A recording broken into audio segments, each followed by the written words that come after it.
बिस्मिल्लाहिर्रहमानिर्रहीम। अस्सलाम वालेकुम नाज़रीन।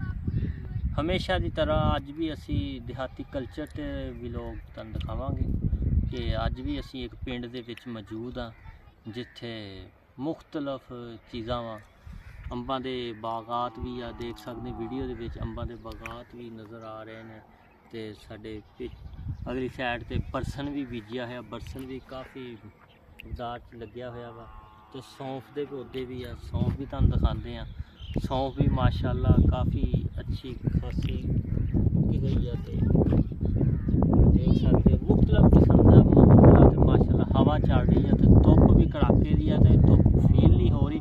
फील इसलिए नहीं हो रही कि अज हवा अच्छी खासी चल रही है। हवा दे विच अपना ही नज़ारा हुंदा इस तरह की मौसम दे। जिस तरह अजकल कणकों का रूज तो काम है तो कणकों तो बाद साढ़े जिमीदार भरा सोच रहे हैं की बीजिया जाए। इस तो बाद तुसी कपास की नरमा जिन्होंने कहते वो बीज लिता जाए तो अच्छा खासा तुसी पैसा कमा सकते हो।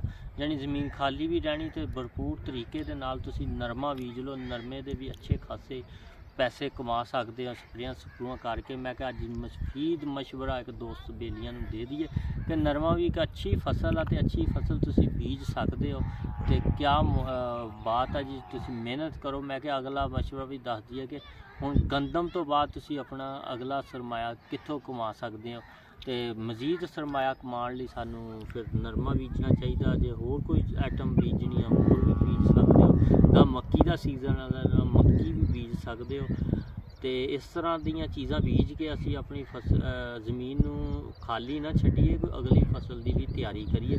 जिस तरह कि हुण काम साडा खत्म होने वाला वा गंदम का माशाअल्लाह काम हुण मुक चला तो अगली फसल की असी तैयारियां कर लईए। अगले कोई काम शम सिद्धे कर लीए स्प्रेयां वालियां नाल गल कर लीए कि साडियां अगलियां फसलों लई स्प्रे कित्थों लैनी ते केड़ी स्प्रे तो असी आगाही लैनी शुरू कर दईए। वैसे तो स्प्रेयां वाले खुद भी आके दसदे जी फलां सुंडी ली ते फलां इस तरह कपाह दा फुल खिलन ली आ चीज़ां आ स्प्रे इस्तेमाल करो तो इस तरह खादां। तो मैं क्या दोस्तों दस दिए कि गंदम ही एक अच्छा खासा जरिए मुबादला जिहड़ा गंदम तो बाद कपास आ। कपास भी तुसी अच्छी खासी मंडियां सिट के अच्छे खासे रेट होंगे तो मना का भी अच्छा रेट लगता वा तो लिहाजा सानू सोचना चाहिए। मैं क्या अज दोस्तों ने जिहड़ा असी व्लॉग लैके आईए कि अपनी गंदम चक्कन तो बाद तुसी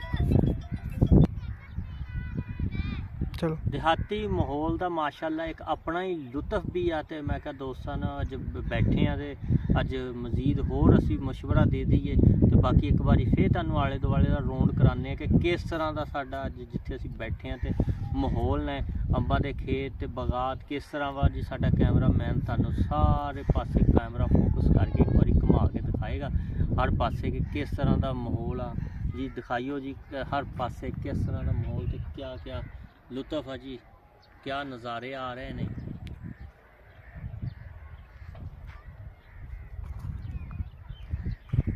मुफीद मशवरे वाली इंशाअल्लाह साडी तुसी वीडियो देखते हो। असी व्लॉग अपने दोस्त बेली किसान भरावां लई भी तो होर भी साडे दोस्त पसंद करते हैं सानूं दसदे ने कि फलां व्लॉग किया जाए तो जरूर असी तो इस दे नाल ही असी हुण अपनी वीडियो ख़त्म करांगे तो तुहाडे कोल इजाज़त चाहांगे। इंशाअल्लाह फिर हाज़र होवांगे। अल्लाह हाफिज़ ते पाकिस्तान जिंदाबाद।